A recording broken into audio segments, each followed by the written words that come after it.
Hello Malayalees, എന്നുണ്ട് നമ്മളിപ്പോൾ ഈ പോകുന്ന വഴിക്ക് മിക്ക വീടുകളുടെ റോഡ് സൈഡിലും ഒക്കെ ആയിട്ട് കൃഷി ചെയ്യുന്നതും അല്ലാത്തതുമായിട്ടുള്ള കുറേ പഴങ്ങൾ കാണാൻ പറ്റും. അതിൽ കുറച്ച് പഴങ്ങൾ ഞങ്ങൾ കാണിച്ചു തരാം. ചിലതൊക്കെ തിന്നാൻ പറ്റുന്നതാണ്, ചിലതൊക്കെ തിന്നാൻ പറ്റുന്നതാണോ എന്ന് പോലും എനിക്കറിയത്തില്ല. എന്നാലും ബാ കാണിച്ചു തരാം.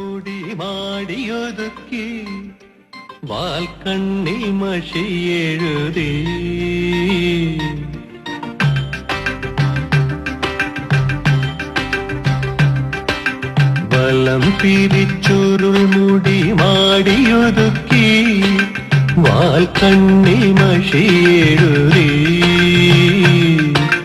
വലതുകാൽ വച്ചെന്റെ മനസ്സിന്റെ മുറ്റത്ത് വന്നു കയറും പ്രിയ സന്ധ്യ എന്റെ പ്രണയ പരാഗില് ശുഭസന്ധ്യേ വലം തിരിച്ചുരുൾ മുടി മാടി